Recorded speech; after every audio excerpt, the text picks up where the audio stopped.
கோபிச்செட்டிப்பாளையத்தில் வந்து அத்தானி பக்கத்தில் மேவானிக்கு போகிற ரூட்டில் வந்து புது ரோட்டில் வந்து தான் வந்து குதிரை பயிற்சி முகாம் வந்து நடந்துகிட்டு இருந்தது. ஒரு 3 நாளாக நடந்த ப்ரோக்ராமில் வந்து இன்றைக்கி வந்து ஃபைனல் டே. அதில் வந்து ஒரு 20 கிலோமீட்டர் 40 கிலோமீட்டர் வந்து குதிரை சவாரி செய்யணும். அதில் வந்து சிறந்த குதிரையும் சிறந்த குதிரை ரைடரும் வந்து செலெக்ஷன் பண்ணுவாங்க. அவங்களுக்கு வந்து ப்ரைஸு அப்படி தான் இன்றைக்கி வந்து 20 கிலோமீட்டர் 40 கிலோமீட்டருக்கு டிஸ்டன்ஸில் வந்து குதிரை சவாரி செஞ்சுட்டு இருந்தாங்க. வழிநெடுக்க வந்து பார்த்திங்கன்னா ஆங்காங்கே செக் பாயிண்ட் வச்சுருப்பாங்க. குதிரைகளுக்கு தண்ணியும் இந்த ரைட் பண்ணுறவங்களுக்கு குடிநீரும் வந்து சப்ளை பண்ணுவாங்க.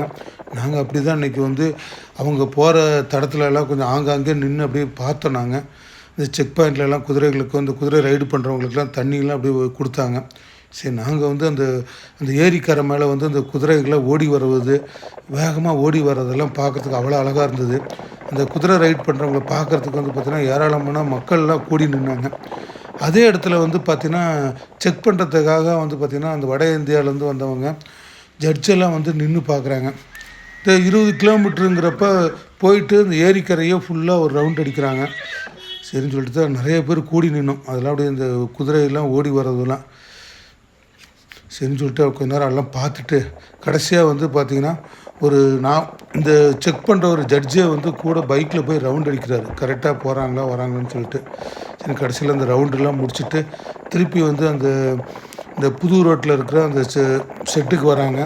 அங்கே தான் வந்து அந்த ஒரு 15 நிமிஷம் டைம் கொடுத்துட்டு இந்த குதிரையெல்லாம் செக் பண்ணுறாங்க. மெடிக்கல் செக்கப் பண்ணுறாங்க. ஹார்ட் பீட்டிங்கு அதனுடைய உடல் வெப்பநிலையெல்லாம் பார்த்துட்டு தான் எது வந்து பெஸ்ட்டு குதிரை அப்படின்னு சொல்லிட்டு செலெக்ஷன் பண்ணுறாங்க. அந்த ரைடருக்கும் ப்ரைஸ் கொடுக்குறாங்க. அப்படி தான் வந்து நாங்கள் ஓரளவுக்கு வந்து அந்த சவாரிலாம் முடிஞ்சுட்டு கொஞ்சம் எல்லாம் ரிலாக்ஸாக குதிரைக்கெலாம் தீவனம் எல்லாம் தண்ணிலாம் கொடுத்துட்டு அப்புறம் தான் வந்து அந்த ப்ரைஸ் கொடுக்கறது வந்து ஜட்ஜு எல்லாம் கூடி நின்று அந்த எல்லாம் அப்படி டிசைட் பண்ணிட்டு இருந்தாங்க. மார்க் வைஸ் எல்லாம் டோட்டல் போட்டு சர்டிஃபிகேட்லாம் எழுதிட்டு இருந்தாங்க. ஒரு வழியாக வந்து எல்லாம் முடிச்சுட்டு சரின்னு சொல்லிட்டு யாரோட குதிரை பெஸ்ட்டு, யார் ஒரு சிறந்த ஹார்ஸ் ரைடர் சொல்லிவிட்டு ஒரு செலெக்ஷன் பண்ணிவிட்டு அந்த ஸ்டேஜ் மேலே வந்து அந்த ஒரு அசோசியேஷன் மெம்பர்லாம் இருப்பாங்க. அவங்கெல்லாம் வந்து அந்த ப்ரைஸ் எல்லாம் கொடுத்தாங்க. சரின்னு சொல்லிட்டு அதெல்லாம் கொஞ்சம் பார்த்துட்டு ஒரு வித்தியாசமாக இருந்தது. இந்த மாதிரி நம்ம ஊர் பகுதியில் இந்த மாதிரி வந்து ஒரு குதிரை பயிற்சி முகாமில் வந்து ஒரு குதிரைகளுக்கு மதிப்பு கொடுக்குறதா இருக்கட்டும், அங்கே பயிற்சி பெற சின்ன சின்ன குழந்தைங்க பெரியவங்களுக்கெல்லாம் ஒரு மதிப்பு கொடுத்து இந்த மாதிரி ஒரு ஆர்கனைசேஷன் வந்து பண்ணி அவங்களுக்கு ப்ரைஸ் கொடுக்குறதெல்லாம் வந்து ஒரு ஊக்குவிச்ச மாதிரி இருக்குது.